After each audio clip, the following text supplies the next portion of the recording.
Good day everyone. I am Jaisal Tabudlong, the first reporter of Group A.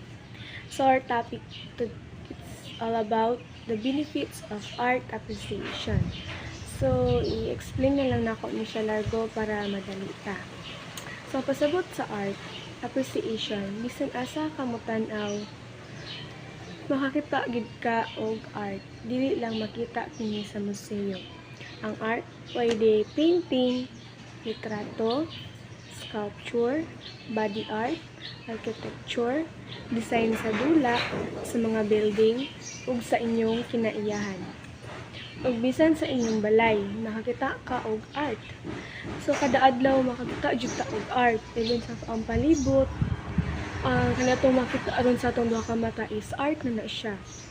So napalibutan ta og mga nindot nga mga gibuhat sa Ginoo. So, ngano kailangan nato tun-an ang art?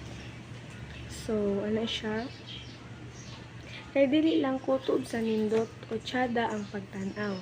Kay ang mutan-aw, kay kung mutan-aw kag lahom, mas daghan pa kag masabtan.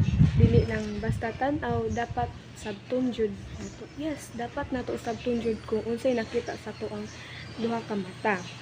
So, dili lang kabalo ka sa ngalan sa artist o sa title sa imuhang painting, imuhang gibuhat. Kaya ang art, subject man na siya. Diba? Yes, subject na siya. Ang importante kay makahimo kag imo kaugalingon na opinion o kasulti ka kung nganong nindot ni o dili para nimo. Yes, tama. Dapat mahatag ka og opinion para masulti nimo og nindot ko siya or dili. So, ang benepisyo sa art appreciation kay makatabang ni sa atua na muhinay umuobserbar o muhuna-huna ug mga lawom ug makasabot sa gibati sa uban. Yes, tama din siya.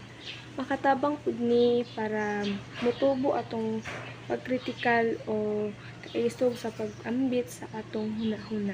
Yes, tama dyan na siya. O, kato lang ang akong part o gihatag na ako sa sunod na mo report. Hi everyone! For the first part of my report, we need to realize that truly appreciating art is more than just a memory game. So, dili lang siya about sa pag-memorize sa mga names or names sa mga artists and unsay titles sa ilang mga painting. Because art is subjective by nature. It needs lahi og perspective sa usa ka things. It is very important for us to learn how to formulate and express our own thoughts. When you look at a piece of art, don't just ask or ayaw pangutana who made this. Instead, ask sa imong self, how does this make me feel? Importante nga kanang naakay kaugalingong take or opinion sa imuhang nakita about sa painting. So, art is not what you see, but what you make others see. It is according to Edgar Degas. Moving on to the second point, why is this even part of our curriculum? There are actually many benefits to learning how to recognize and also understand art. Dili lang siya extra nga loading sa ato ang subject. It's also teaching art appreciation is a vital sa ato ang education. Kaya nga it develops our critical thinking and also empathy. Makatabang ni siya sa tua para mas mahimo tang observant and also open-minded.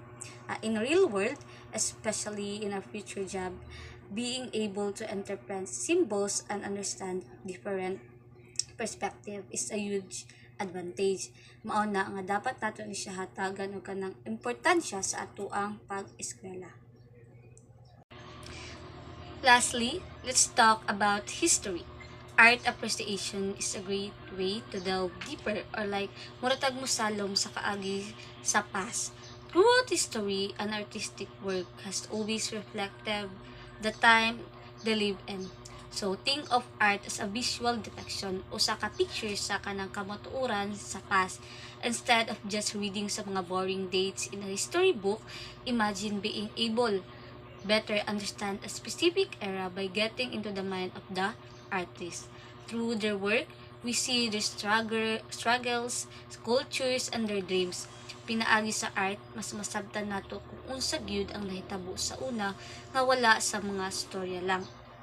Example is katong Spolarium by Juan Luna. It's not just a painting of dead gladiator. It's a visual record sa Filipino struggles during sa Spanish nga colonialization. Kumbaga, ang art kay ebidensya na siya sa atong kasaysayan or it's a history. So hello everyone. My name is Eman J. Sumatin and I'm the last reporter.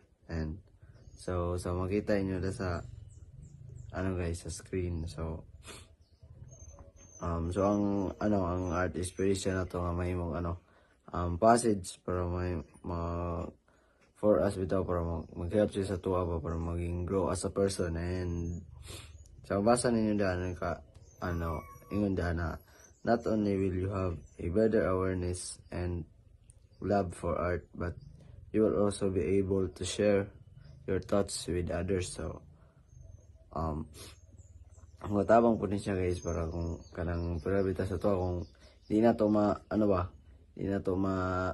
share bita tong thoughts or feelings sa pinagi sa kanang mga word, pwede na to siya ipahagi sa art.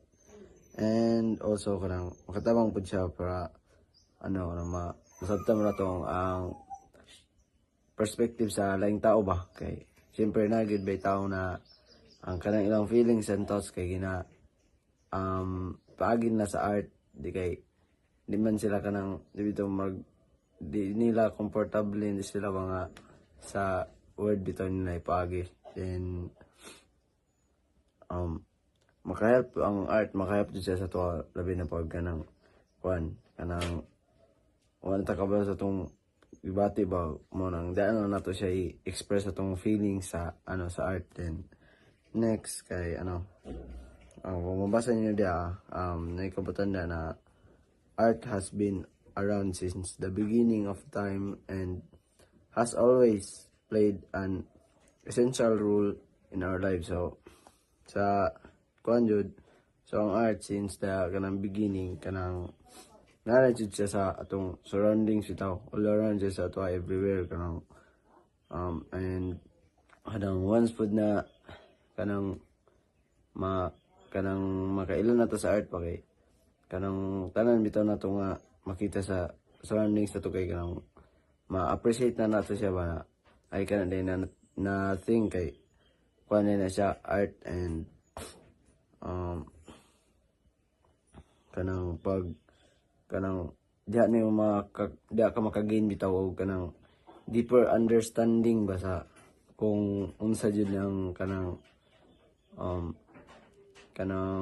pasabot bitaw sa kanang mga art na nasa tong palibot. And in simple term kanang ang artist sa kanang makatabang jud siya sa tuwa like kanang para sa atong kanang kuan ba atong na think and ma-feel and kanang po siya para makatabang po siya para maka-connect sa other people ba by kanang creating an art bitaw para ma-share nimo imong perspective sa ila and ma-share po nila ang ilahang perspective sa imo kanang masabtan po din ba. And that's all for my report.